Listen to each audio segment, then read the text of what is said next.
Сайн байна уу? За тэгээд өнөөдөр манай Улаанбаатар бас болоод байгаа асуудлуудыг эдгээр ярилцах гэж ирсэн байна. За тэгээд энэ дугаар дээр бид нар юу ярилцах вэ гэхээр ерөөсөө тэр чигээр одоо хүнсний аюулгүй байдал. За мөн дээрээс нь энэ гар дээрх худалдаа. За ялангуяа энэ одоо явуулын хоолны газрууд. За тэгээд энийг яаж стандартчлахгүй, яаж одоо эрүүл мэндэд одоо юу гэдгийг сөрөг биш. За тэгээд ийм учраас бид нар одоо хамгийн сайн таньдаг одоо хоёр найзгаа дуудсан байна. За тэгээд би өөрөө хаан уул дүүргийн иргэн.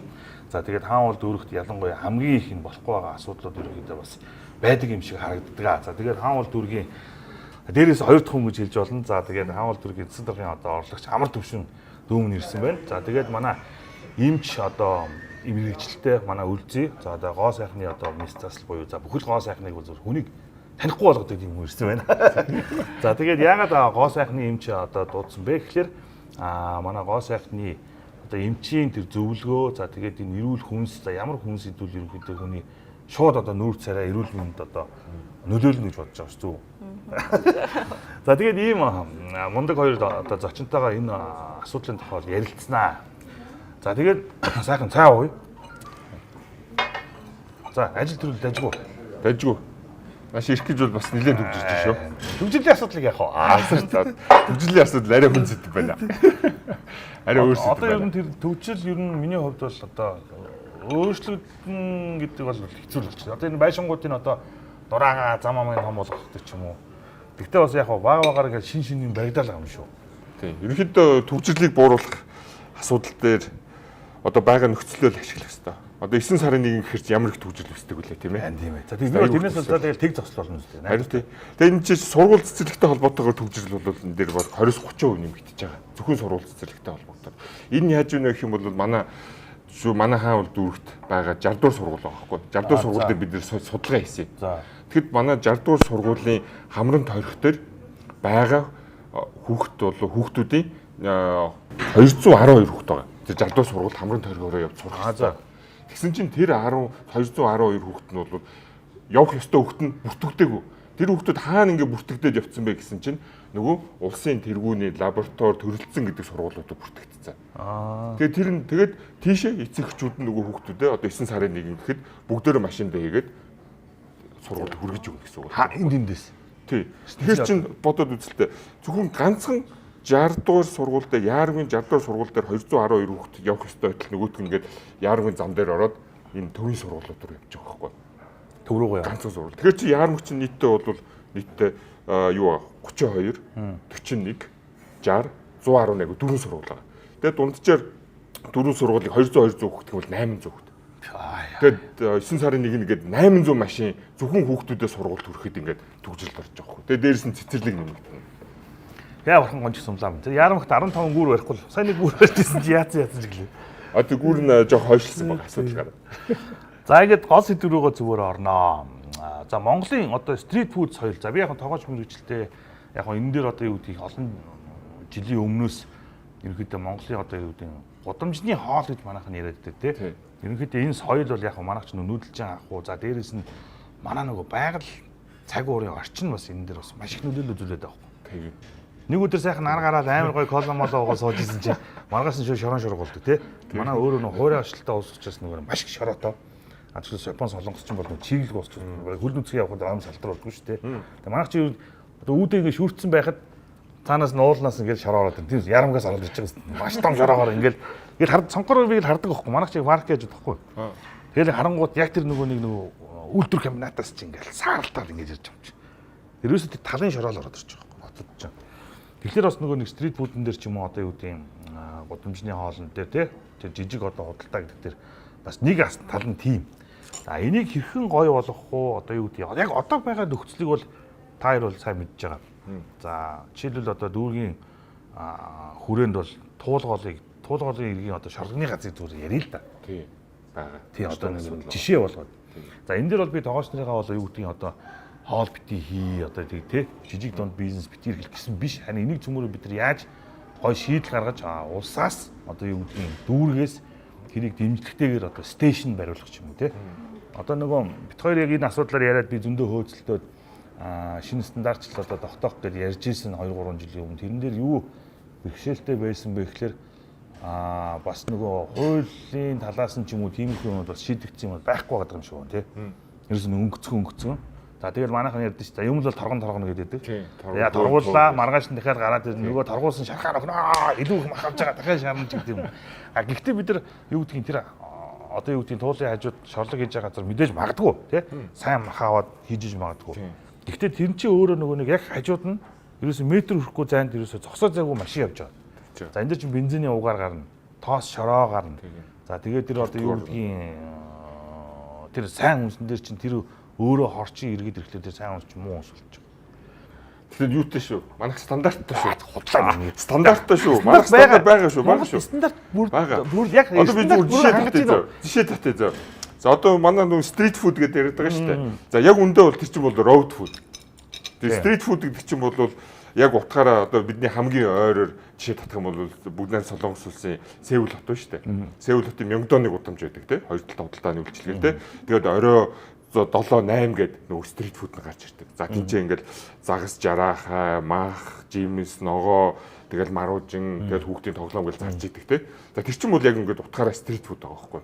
За манай Монголд бол тэр чинь роуд фуд болсон. Бүгд ингээд туулгуулынхаа зам дагуу гэж зогссон. Яг нөгөө явуулын юм дагаж стейшнтэй манайх. Тэгэхээр манайх явуулах биш байхгүй. Тэр чинь өвөлчж штэ тэнцээ. Тэгэхэд яаж явуул юм бэ? Тэр чинь ирлээ машинаа тавилаа, ёмо зарлаа, түгжээ яваад өгч байгаа байхгүй. Тэгвэл одоо ч дүүргийн хэмжээнд за яг хүмүүс ингээд туулгалаар нөгөө амрах гээд очиад байгаа шүү дээ. Тэгээд худалдаач чи юугаа хийж юм гэхээр хаана яг гэр бүлээрээ явж байгаа тий зугаалж байгаа хүмүүсийгээ дагаад одоо мөнгө олох гэдэг шүү дээ. Бас нэг амьдрах гээд хэдэн гэр бүл байгаа байхгүй юм чи. Тэгэхээр тэр хүмүүс зориулаад одоо юу гэдэг за жишээл хаан уул дүүргээс эхлэе л да. Яг тэр туулгаараа юу гэдэг ингээд цааш нь ингээд одоо юу гэдэг тэмдэлч мэмлэлч ч юм уу улсын зардлаа шүү дээ. Тэнгууд 1 2 3 гээд ингээд тавиад дундаа ингээд ширээ мэрэт болгоо. Замаас нь ингэж ингээд холдуулаад. Тийм ингээд улсын зардлаас хийгээд өгөх нэх хамрын ус бол унахгүй хаа. За ямар ч юм бол ингэж байгаа шүү. Ямар ч боржуураас юм. За ямар ч бол стандарттай шүү манай. За бүхэл бүтэн манай Монгол Улсын стандартын 60-92 гэж стандарт байгаа. За энэ стандарт нь юу гэх юм бол явуулын үйлчилгээтэй төргөн хоолны байгууламжид тавих шаардлага гэж байгаа. За энэ нийтээ бол 15 шаардлага байдیں۔ За 15 шаардлагаас чинь тэр амьдралд ойрхон өдөр шаардлагууд.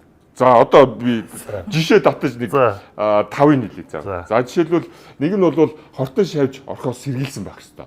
Тэгэхээр чи нөгөөт ингээ галтгоо нь бол ингээ янз бүрийн ялаа шумууд нисээд ороод байж байгаа тийм. За ингээ битүүм цайтай байх нь шүү дээ. За нөгөөтг нь болохоор 10 метрийн талбай дотор спейстэй байх тийм. Спейстэй тийм. Талбайтай байх хэрэгтэй. За нөгөөтг нь бол ингээ хоол хийж байгаа боловсруулж байгаа одоо стейшн байгаа шүү дээ. Стейшн 60-аас 70 см өндөртэй байх хэрэгтэй. Тэгээ одоо өөрөөр ингээд газар шалан дээр суугаа хоол хийгээд ажиллахгүй нь шүү дээ. Тэр 60-аас 70 см өндөр дээр ингээ хоол ундаа хийх нь байна тий. Боловсруулах нь. За дээрэс нь болохоор зориултын агаар жуултын систем байх хэрэгтэй. За тэгэхээр яг нөгөө шарсан уурсан юм чи ингээд утаа өнөрийн татаад гадагшлуулж явах нь шүү дээ тий. Тэгээ явж байгаа. Тий холдоо. Тэгээ тийм байх хэрэгтэй. Дээрэс нь экологийн цэвэр орчинд хийх хэрэгтэй гэж байгаа байхгүй. Тэгэхээр нөгөө зам дагуу экологийн цэвэр орчин орж гэдэг чинь шууд харьцуулж байгаа. За дараачих нь бол одоо нөгөө нэг хоол бэлтгэдэг хэсэг нь бол заавал ган төмөр байх хэрэгтэй гэж байна. Тэгэхээр бол нөгөө модон гамбан зөөж болохгүй, хуванцар гамбан ашиглаж болохгүй тий. Тэр төмөрн дээр чи одоо нэг мах хэрчин гэж байхгүй шүү дээ. Тэрэн дээр чи дандаа ган төмөр байх хэрэгтэй гэсэн стандарт байна. Ган төмөр дээр. Ган төмөр дээр чи хамгийн бактери үржил баг байдаг цэвэрлэхэд амар. Тэр дээр чи амьдрал дээр буухгүй шүү дээ чи. Тэгэхээр одоо амьдрал дээр яаж буулгаж ийн гэж. За би дүүргийн жишээ татъя. За манай дүүрэг дээр бол юу байгаа? Нийслэлийн нутаг дэвсгэр худалдаа үйлчлэгийг зохицуулах нийтлэг журам гэж байгаа. За тэр журмаараа бид нар яаж ийна гэх юм бол дүүргийн засаг дарга хаана байршлуудын зааж өгдөө. За байршлуудын зааж өгөөд дээрэс нь нөгөө сонгон шалруулалтаа хийдэг. Тэгэхээр чи бид нөгөө 15 заалт байгаа шүү дээ. Стандартын 60-92 гэсэн стандартаа тавиад. За тэр 60-92 гэдэг стандартаа тавиад шалгуулалт, сонгон шалгуулалт явна. Тэгээ нөгөө аж ахуй нэгжүүд чинь ингээ орно шүү дээ. Хөв хүн чинь ингээд орно. Тийм бол энэ стандартыг хамгийн ихээр хангаж байгаа нүдийг сонгодог. Одоо шил 15 стандарт бол 12-ыг хангаж байна, 10-ыг хангаж байна, 9-ыг хангаж ингээд энэ хүмүүсүүдээс сонгодог. Тэрнээс бол 100% 15 ингээд хангагдсан бол аж ахуй нэгж байхгүй. Мэдгүй миний сонсноор бол наа чинь ингээд одоо яг тэр худалдаа хийж байгаа хүмүүс нэгэн ч тийм аль нь ч хүрээгүй газар байгалаа шүү. Тэгсэн мэт яа байгаад байна. тэгээд яагаад вэ? Хой тэр гэж. Энэ амьдрал авчих байна. Зөвхөн авцсан. Тий. Аваагүй юм байна тэр газар Энэ руу. л хамаагүй задна л ах та. Миний анзаарч байгаа маршлаар эргээд нэг 7-8 жил одоо тэр тэргүй олны газрууд байсаар л байна. Тий. Стандарт хангахгүй л Хангахгүй тий. Тэрийг бол би ингэж бодохгүй. Дүүргээс одоо юу гэдэг замаас нь холдуулаад тэнд гоё юм нэг юм цааш нь ингээд нэг спейс гаргаж өгмөр байхгүй. За яг тэр шорлогны үед бол амар хүн ирд юм байна. Энийг нь бол гоё болгож өгөөд тэр хүмүүсээ илүү их нөгөө нэг бизнесийн орчингийн сайжруулалт тэр хүмүүс илүү их мөнгө олж шít. Тийм. Илүү гоё хятад мятад ч юм уу сингапурд явах тэр гоё гэрэл мэрэл асцсан тий. Хөгжим яваад гадаанаа гоё ингээ хоолойдоо сууж идэв шít. Тийм бол одоо яг тэр нарийнхан газар тийм хийж болохгүй байгаа байхгүй. Тий? Зориултын газар байхгүй юм чи. Тэр яг хийж болохгүй юм. Таван барж өрөөл мөнгөстэй. За юу чи тийм амар бол явахгүй шүү дээ. За манай магч чи нэг хот нэг стандарт байгаа. Дүүрэг яаж санхүүжтэй? Гэхдээ хамгийн гол энэ чинь нэг хот нэг стандартаар явах шаардлагатай Тэгээд бүгд тэр энэ чинь ингээд ганцхан хаан уул хийгээд хаан уул дүүргээсээ зүгээр ихлий гэж чи ч өөрөө хаан уул дүүрэгтэй одоо мэдлэлтэй хүн болохоор чи би яаж Сүхбаатар дүүргийг битгаар ярих юм бэ тийм үү? Тэгэхээр хаан уул дүүргээс хамгийн их хүн авардаг газар цэцэр дүүрэлэн чи хаан уул дурах уу? тийм аль цэцэрлэг вэ? Баян зүрхтэй урдаг. Тэгээ баян зүрхтэй. Нөө төвөө. Баян зүрхтэй. За тэгвэл туулгол чи хаан уул орох юм уу? Тэгнь. За тэгвэл туулгол чи одоо Монголын одоо юу гэдэг хотод донд хамгийн том гол тийшээ одоо юу гэдгийг амьдаа энэ чинь нөгөө нэг цэцэр төрүүлэн манах багтаа. Тэгээ нэг хүүхд мөхтүүдээ салхин гаргая гэл хөөхий нөгөө ээж амар чинь амьдаа тийш очиж байгаа байхгүй. Тэнгүүд бас ходоод нь хорж гэнэ те. Сайхан хажууд нь магшараад идэг госхгүй байхын арга байхгүй тэгэхээр хоол идэн. Тэнгүүд тэр хүмүүсээ илүү их тийм спейстэй дүүргийн одоо юу гэдгийг зардлаар тийм орчингуудыг бүрдүүлээд өгөх болохгүй. Та нар тэгээ татраа авал та. За би танад ийм гоё байшин барьж өгсөн. Та нар сард нэг надад нэг 25,000 төгрөг 30,000 төгрөг улстай өгчөөрэй гэд тэр хүмүүс ч өгөөл хийн шүү дээ. Тэгин. Тий? Тэгээ тэр мөнгөө дараа нь ингээд буцаагаад авчих болдгоо. Тэг болно. За тэр тухайн газруудыг бол таны өмнө хэлдгээр бол ингээд эрэлт хэрэгцээтэй газар. Тий, одоо яг богнуудаа газарт нь л тэр хавьд нэг юм гоё юм гарах чинь. Тэгээд тогтчлээ. Тэгээд тэнцэнэ нойлтой, ариун цэврийн өрөөтэй цэвэрлэгээ нь явцдаг. Тий. Хогийн савтаа. Тэгээд тэр нойлыг барьж өгөөл хогийн сар барьж өгөөл цемтлэл өгчвөл яа тэгээд дуусаа. Тэгээд тэнцээ жинхэнэ та нар нөгөө 15 стандартаар барьсан хүнлэнд орно шүү хөхөд. Тэд нар бариад оруулах шүү. Тэгэхээр манайх нь илүү их мөнгө олох нь шүү. Одоо юу гэдэг нь сардаа нэг 40-50 сая олдог байсан бол одоо 150 сая төгрөг болох нь шүү. Илүү хүн. Тэр одоо өглөө хүүхдүүдтэй ирүүл наад тооцоо гэж хийгээгүй хийсэн. За наад бүр цэвэрлэгээ мэвэрлэгийг тооцоо гэж бүр амар хийсэн. Одоо жишээлбэл шүү дээ. Ямар тооцоо хийсэн гэх юм бол яг тийм газар хийгээд за нэг 10 тийм явуулын үйлчлэгээ тавьчих тий. За тэнгуүтээ цэвэрлэгэнд нэгээд 30,000 төгрөг авчи. Зүгээр цэвэрлэгээ орчны цэвэрлэгээ гэ тий. Тэнгуүтээ 10 байлаа гэж 30,000 төгрөг гэж өдөрт хэдв 300,000. Тэгээ 300,000-аар бол одоо түүхий ажилтан ч юм уу эсвэл ингээд цэвэрлэгээний ажилтанд өгөө цэвэрлэж болно. Тэгэхээр нөгөө цэвэрлэгээний ажилчин чинь сард хэдэг авах нь 10 хоногт 3 сая. 20 хоногт 6 сая төгрөг авч байгаа тийм. Чи ингэж явж байгаа байхгүй. Тийм болохоор бол хэрвээ яг тийм нөхцөл байдлыг бүрдүүлчих юм бол цэвэрлэгээний асуудал бол ямар ч асуудал байхгүй. Тэр цэвэрлэгээ чинь тэр өөртөө аж ахуйн нэгжүүд нь хариуцаад авчих шүү дээ. Тэгэхээр манай Монгол хэцүү байхгүй. Чинь бас айгүй хэцүү байдаг ш. Яг амьдрал дээр наа чи онлын хувьд бол айгүй гоё болоод байдаг байхгүй. Онлын хувьд бол ингээд нөгөө аж ахуйн нэгжүүд чинь те айгүй гоё ирээд нээгээд гоё айгүй ирүүл хүнсээрээ хүмүүстэй иргэдэд хангаад нөгөө иргэд нь айгүй цэвэрхэн авч идээд боловсоо идээд хогнуудаа бүгд хогийн савнд хаяад тэг явдаггүй. Тэр онлын хувьд амьдралын хувьд бол тэр чинь бол шал ондоо зураг. Тэрэн дээр нэр жинхэнэ хариуцлага тооцох байхгүй. За та нар бид талбайгийн шинбийг бэлдээд өглөө ариун цэврийн одоо стейшн чинь бэлдээд өглөө хогийн сав чинь бэлдээд өглөө үүрэг болгосон. За анх гэрээ хийгээл за танах ингэсэн сардаа үед манай 50,000 төгрөг мөнгө улстай ингэ тушаагаараа энэ талбай хийж өгсөн төрөөс ч гэдэг юм уу тий. Тэнд байрлаж байгаа төрөөс авахгүй. Тэгээд тэр 50,000 чи юу гэдэг нойлтой болж ийн хогтой болж ийн. Тэр хогийн цэгийг ингээд юу гэдэг машин аваа явахад юу гэдэг заавал дүүргээс ирж авахгүйгээр одоо аж ахуйн нэгжүүд 20,000 төгрөг гараад ингээд ачуулдаг ч юм уу тий. Усаас нэг бол тэрийг ачиж өгөөд зардлын мөнгөнд авдаг ч юм уу. Ари яг дан зардлын мөнгө. Тэгэхээр бид нар чи өөрөө нөгөө нэг түргэн хоолны стрит фудны соёл байхгүй. Одоо үүсэхгүй болохгүй ш. Тэгвэл эн чинь тим юм байгуулчвал амар олон нөгөө нэг өрх гэр бүл нөгөө нэг юм амьдралын болцоотой болох байх. Тийм. Тэгээд эсвэл тэнд биш дараа нь өөр газар. Ингээ баг нэг 2 жилийн дотор ингээ олон стейшнтэй болчвол эн чинь маш олон одоо юу гэдэг аваа хүмүүс сайн хүн сэтдэг болж эхэлнэ. Улс гэсэн амар балбаж байна. Үгүй тийш дээ. Тоогч нарынхаа өмнөөс амар балбаж байна. Тэгээд буруу газар хоолнд одоо ирчих үг. Тэгэхээр энэ ингэс таахгүй одоо юу гэдэг амар төвшин бол яг энэ дэр одоо юу гэдгийг гаргалгаануудыг яаж гаргаж болох вэ? Энэ чинь болохгүй юм бол би биш гэж бодчих. Харин тэгээ би өгөөд хэлэх гээд байгаа байхгүй гаргалгаа надад байгаа байхгүй. Хоёр гой зур. Тэр чинь нэг ганц хаан уул гэдэг дээр тохин чинь нийслэлийн хэмжээний асуудал байгаа Гэхдээ байхгүй. энэ чинь нийслэл тэгвэл чи нийслэлд одоо юу гэдэг юм? Тэрийг яаж хэрвээ чи тэгвэл яаж шийдэх вэ? За чи нийслэлийн том дарга болчих. За Тэгвэл хийж За чадах. хэрвээ би ингээд нийслэлтэй надад их мэдлэн байдаг гэсэн бол одоо нийслэлтэй чинь нэг хот нэг стандарт байгаа шүү дээ. Тэгэхгүй бол дүүрэг нь нэг стандарт, дүүргүүд нь өөр өөр стандарттай байх ч юм бол миний бодлын хувьд утгагүй байхгүй. Тэгээ нэг хот нэг стандарт гэдгийнхээ дагуу одоо юу гэдэг явуулын үйлчилгээ эхэлдэг тэр аж ахуйн нэгжүүд маань бол нэг стандартын дагуулах хэрэгтэй.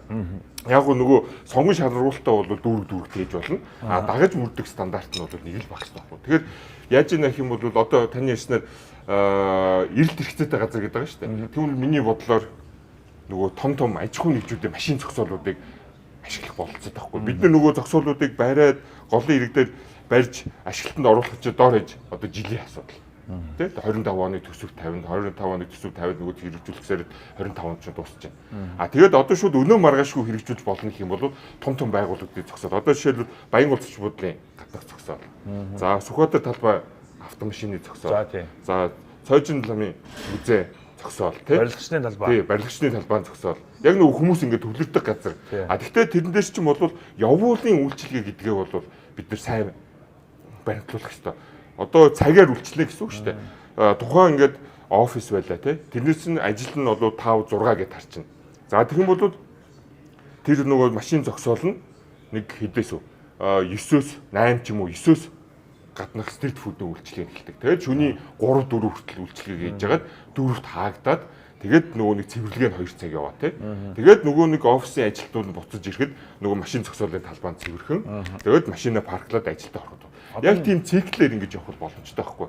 А тэр чинь ингээд яг олон хүмүүсүүд явдаг зам дагав.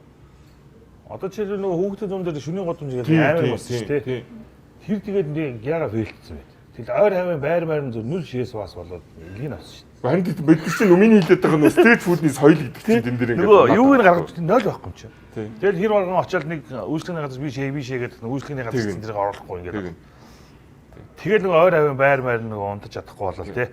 Одоо сая түрүү миний ярьсан нөгөө Солонгос Мегдоны гудамж байгаа шүү дээ. Мегдоны гудамж дээр ч юу байхгүй шүү дээ. Хогийн сав гэж байдгүй шүү дээ. Анзаарсан бол. Тэгэхээр тэнцээний стрит фудыг худалдаа явуулж хахад хогийн сав байхгүй. За. Тэгсэн мөртлөө та бүхэн тэр харж ирсэн бол хогондоо тэр Мегдоны гудамж баригддаг шүү дээ. Яг тийм байхгүй. Тэгэхээр чи тэр одоо Солонгос үедээ яг үнэхээр стрит фудын соёлд суралцсан хүмүүс аахгүй. А манайхан ч юм бол авал хаял хогийн савын шууд ингээ мараач аавгот цаас ингэж хаяа ингэж яаж алах юм. Тийм тэгээ явчихсан. Тэгээ бид нар бол харин тийх суралцтал нь төр төрийн чинь үйлчлэгийг нь үзүүлэх ёстой болчиход байгаа байхгүй. Тэгэхгүй бол одоо яг хөөөр буцаад нөгөө бид нар чинь шүүмжил төртөө шүү дээ. Энэ хогоо аваач, энийгээ цэвэрлээч. Тэгээ хамгийн гол нь нөгөө гэрэлт гудамжид фейлцсэн юм чи тэр л байгаа байхгүй. Бид нар заавал тэрийг ингээд одоо юу гэдэг англиар чи maintenance гэдэг шүү дээ. Байнгын нөгөөдгөө арчилж хамгаалж хэрэгтэй байхгүй. Ингээд өдөр болгон цаг тутам арчил хамгаал. А манайхан чи ингээд аюу гоё юм хийж чинь. Аюу гоё бүтээн байгуулалт хийж чинь. Тэгээд арчил хамгаалтанд байдаг байхгүй. Тийм шүү дээ. Одоо шир тэр шинийн гудамж дээр шиг нойлын асуудлын тавиад тэгээд яг оройд хараалт 4 цагаас хойш мош нөгөө нэг нэгдсэн журмаар цэвэрлэгээ орж ирээ тий. Тийм байхгүйсэн. Тийм байхгүй. Тэр чинь ингээл өдөр бол цаг тутам цэвэрлж явах хэрэгтэй юм байна. Анхны л оролдлого байсан л та. Яг хоо залуучууд тэгээд санаалаа гоё л ихсэн шүү дээ. Бүгд бүгд сонирхоод очсон шүү. Тэгээд гол нөгөө нэг хүнд гарын хүмүүс нь донд найрх хууч мууж хүүгийн зогсолт ингэ зогсолт. Байршил нөгөө стейшн гэдэг байгаагийн тий. Байршил тийм байсан. Тэгээ байршил нь бол зөв боллоо таахгүй. Дааш манад чинь нөгөө нэг соёл гэдэг юм чинь суулгах хэрэгтэй болоод байгаа. Харин тийм ээ. За яг өнөөдөр яг яригдж байгаа сэдвийн хүрээнд би бол одоо яг эмчийн үүрэг оройлоор биш хаавал дүүргийн иргэний хувьд ярмаар юм шиг зөв байна. Тэрнээс одоо би юу гэдэг хүүхдүүдийн хоолыг би өнөөдөр яриа шийдэж чадахгүй. Муу хүүхд тосыг битээ хэрэглээч гэдгийг та 20 жил яриад шийдэж чадаагүй байгаа учраас за тэгвэл тэр одоо баталгаагүй магадгүй тэр тим орчинд хүнс худалдаалаад байгаа тэр одоо машинууд шүү дээ зам даваа. Тэр байсаар л байгаа 5 10 жил. Тэрийг яаж шийдэх? Тэр талаар асуудал илүү одоо шийдлээ илүү ярил зүгээр юм шиг надад бол санагдчихэв. Харин тийм. Гэтэ тэрийг бол шууд одоо юу гэдэг за инста бохор орчин маач авчаал шууд хаагаал. Тийм болох байхгүй шүү дээ. Тэр хоргоод бол тэхээсээ илүү тийм тэхээсээ илүү тэдрийг яаж гой орчин бүрдүүлж өгөх үү гэдгийг л гаргалыг гаргаж байна. Тийм ерөнхийдөө стандартаа хангуулаад нөгөөдөл орчингийн бүрдүүлчих юм бол стандартын шаардлага тавьж болох байхгүй. Одоо наадаа та хоёр ярьж байгаа чинь яг зөв байхгүй. Орчингийн бүрдүүлж өгөөгөөс бид нэр шаардлага тавиал, стандарт тавиал, тэнгуүт оргоол ачаад байгаа байхгүй. Тийм бол бид нар бол орчингийн бүрдүүлж өгчөөд тэр орчин дээр нь үйл ажиллагааг нь явуулчаад за та нар энэ дээр үйл ажиллагаа явуулаа. Гэхдээ энэ дээр үйл ажиллагаа явуулахад та нар одоо тий Монголын стандартын 6192-ыг хангахаа. Энэ 15 стандарт хангасан байх хэрэгтэй. Энийг хангаагүй бол та нар энэ чинь үйл ажиллагаа явуулахгүй гэдэг тий. Яг тэр стандартыг хангуул явж шаардлагыг тавьж болно. Өөрөөр юу ч нэх юм бол орчин бүрдүүлээд өгчих юм бол төрч гэсэн өөрөө шаардлагыг хангах одоо нөхцөл байдал үүсчихэд байгаа байхгүй юу? Тийм үж байгаа. Тэгэхээр одоо дүүргийн зүгээс ч гэсэн одоо энийг маш анхааралтай явж байгаа. За наа чинь бол баг миний өдөр шөнөгүй бодож байгаа толгойн өвчин. Туул Garden Station гэж. Тийм бас болно шүү дээ тий. Тэгээд өөр одоо хаана үгүй яармагт байж болж. Тийм яармагт нисэгт тий. Тэгээд хүмүүс ингээд олноороо цуглартай газрууд ингээд тавьчих. Тэрийг бол ингээд дид бүтц маягаар нойлтоо, угаалгын өрөөтөө. За тэгээд дээрээс нь тийж ариутгалууд нь явдаг. Ийм нэг тийм циклийн систем багс юм лээ. За тэр хүмүүсүүд чинь аж ахуй нэгжүүд чинь орлоо худалдаагаа хийлээ явлаа гингүүд нь араас нь цэвэрлэгээ орж идэг. Бүх хогийн. Тэгэхээр тэрийг одоо шинэ стандартчлыг тогтоох хэрэгтэй юм шүү дээ. Харин тэр бидний түрүү хэлээд байгаа ч тэр байхгүй. Нэг хот нэг стандарт гэдгээр явах хэрэгтэй. Тэгээд тэр чинь ганцхан би хаавуулдаа шийдээд тах асуудал наа чинь аюу учир дутгамж л байхгүй. Тэгээ миний түрүү хэлээдээс хэрвээ би нийслэлд их мэдэлтэй байсан бол энийг ингээ нийслэлийн хэмжээнд шийдэх хэрэгтэй асуудал байхгүй. Тэгэхгүй бол одоо би ганцхан дүүрэг гэдэг дээр ингээл аюу гой хаавуул дээр стейшн байгуулаад хаан уул дээр ингээл цикл үүсгээд байдаг. 10 м явбал цаана баян зүрхтэй шал өөр юм явж. Тэгээд зам дагуугаа дахиад зогссон. Тэгээд ингээд үлгэрч аваад явах нь байхгүй. Жишг дүүрэг болчихвол. Дарга нь хөдлөхгүй болоод хөдлөхгүй шүү дээ. Жишг дүүрэг болох чинь тэгээд хот гэдэг утга алчаад шүү дээ. Тэгээд жишг дүүрэг гэл энэ гоё дүүрэг. Энэ болохоор өөр энд явж байгаа дүүрэг гэл. Би одоо усан, би халах юм гэл. Би хаан уулчаа тэгээд доо бодуулаад. Тэгэхгүй. Гэхдээ энэ хэдүүлээ энийг гоё томор сэтгэх хэрэгтэй байхгүй. Зөвхөн хаан уул гэд хэдүүл хайрцаглаад байж болохгүй. Би ч яг зөв нэгнээсээ ингээд ихэлжүүлэх гоё. 9 дүүрэг зэрэг эхлэнэ гэж байхгүй л болов гэж би бол бодод. Үгүй 6 дүүрэг л эхэлж. 6 дүүрэг яг л төвийн 6 дүүрэг тий. Тий. За төвийн 6 дүүрэг дотор зүгээр нэг хот нэг стандарт гэдгээр л их сайхан эхэлж. За одоо энэ 15 шаардлага авсан байна.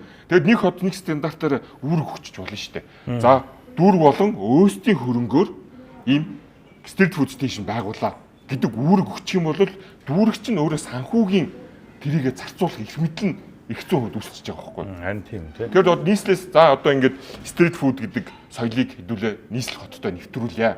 За энийг нэвтрүүлэхээр бол ийм журмын дагуу нэвтрүүлнэ. Холбогдох зардлыг дүүрэг өөрийнхөө хөрөнгөөр гаргаа.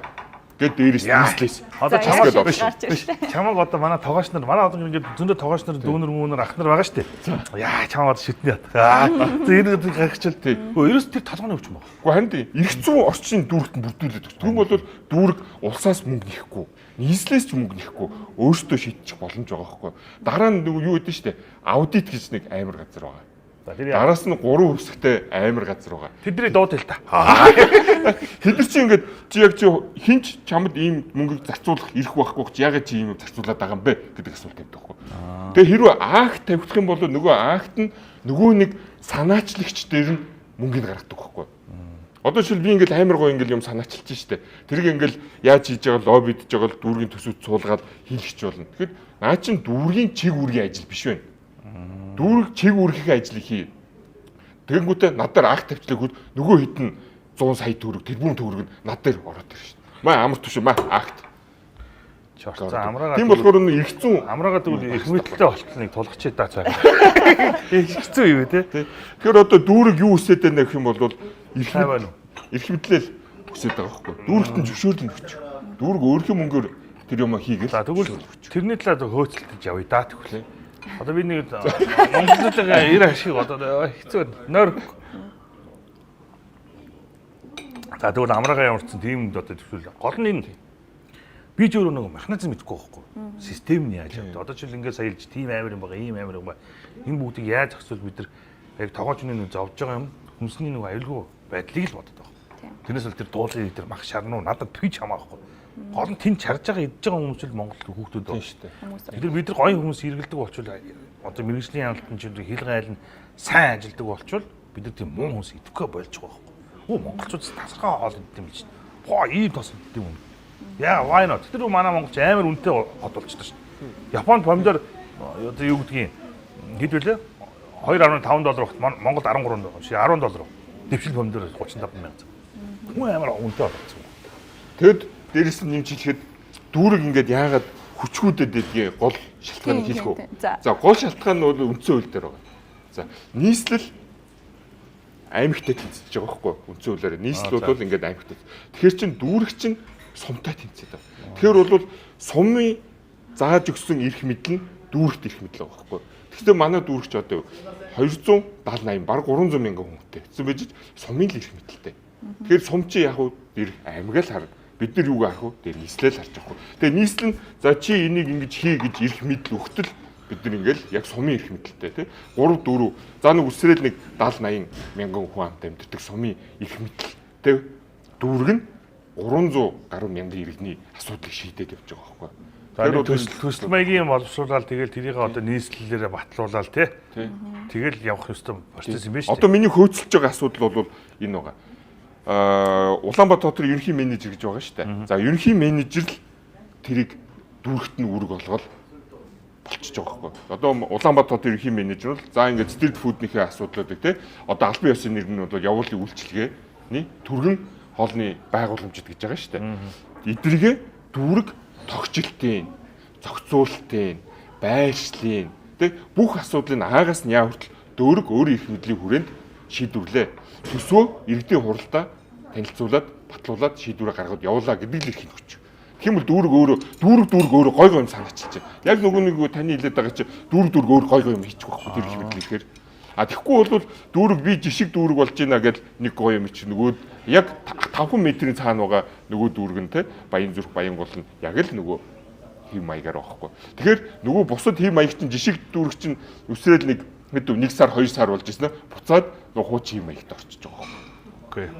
Тэгээ бүр үнцээр нь эрх зүйн үнцээр нь хэцүү юм байна да хөлцсөн юм байна. Барахгүй юм шүү. Барна явна шүү. Танаа би зогоо тэнгис би амлчи зөв би 2 жилийн дараа ихэд би яг Монголын стрит фудыг яг гоё стейшнтэй амар гоолгон. Тэгээ энэ дэр одоо бас хамтарч ажиллах хүмүүс дуу хоолойгоо нэгдэх хүмүүс л хамаагүй үсгэтэн зарлаач хамаагүй би гэж. За энэ дэр бас амраа мань бас туслаараа.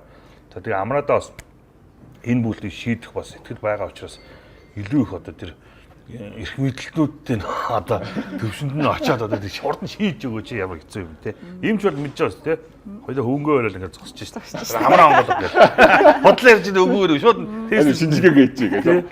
За ингээд бидний бол ямар ч зэн тулгамдаад байгаа асуудлыг маш гоё ярьлаа. Ямар ч зэн амраадаа үлзий эмчтэй бол маш их баярлаа. Тэгээ би нэг сарын өмнөөс бас нэг иймэрхүү цовруул бол нэвтрүүлгийг бас хий яг энэ мөрөөр явъя гэж маш их бодож ирсэн. Тэгээд ашгүй өнөөдөр бидний анхны дугаар боллоо. Тэгээд энэ асуудлуудаас их зүгээр эхэлнэ шүү дээ энэ. Маш олон асуудал байгаа. Яг гол Монгол хүний одоо юу гэдэг баталгаатай хүнстэй тэр эрүүл ахуйн одоо юу гэдэг шаардлага хангаж гин үү тэр одоо юу гэдгийг худалдааны тэр одоо юу гэдэг баталгааг бас тэр барьж чадж гин үү те. Энэ талаар бас дараагийн дугааруудыг бид нар яг тэр ялангуяа энэ хүүхдүүдийн 10 жилийг тойрсон энэ баталгаагүй гар дээрх худалдааг бол яриж үзэж. Тэр худалдаанаас гадна тэр үдийн цай хөтөл. Тий. Үдийн цай хөтөлбөр нэгдүгээр асуудал. Үлзий бол бүр үдийн цай хөтөлбөрөнд яваад байгаа. Одоо яг тэр бүргээ шүтээ зууцсан те. Бид нэг хідэн заяа. За тэгээд бас хүүхдүүдийн сэтгэл санааг бид нар бас асууна. Их мэтлэн ерөнхийдөө бид нар өөрсдөө одоо иргэн хүний хувьд гэсэн энэ хөдөлгөөнийг одоо эхлүүлэхгүй бол бидний одоо энэ үр хүүхдүүдийн аюулгүй байдал баталгаа байхгүй болчихжээ. Монгол улс манаас нөгөө одоо юу гэдгийг иргэндээ ээлтэй гоё хот болохын төлөө өөрсдөө бид нар хөдөлмөрс таанд бас асуудал өгөл энэ комментс дээр бичээрэй. Тэгээ та бүхэн бас нэгдээрэй гэж бодож байна. Тэгээд хоёр сайхан зочиндоо бас баярлаа. Тэгээд цаг зав гаргаж бас энэ манай одоо юу гэдгийг ямар нэвтрүүлэг хэмээн нэг одоо судалгааны нэвтрүүлэг шүү дээ. Одоо энэ ерөөсөө болохгүй байгаа асуудал байна. Ерөөсөө би тогооч хүн миний санаа зовдөг нь ерөөсөө хүнсний аюулгүй байдал. За тэгээ энэ хүнсний аюулгүй байдал доор бол маш одоо сегмент байдаг учраас тэгээд дараагийн нуурд бас хамтарч ажиллахыг бол хүсэж байна. За тэгээд нэвтрүүлгийн орчсон өндөрлөе. Тун утахгүй уулзцгаая.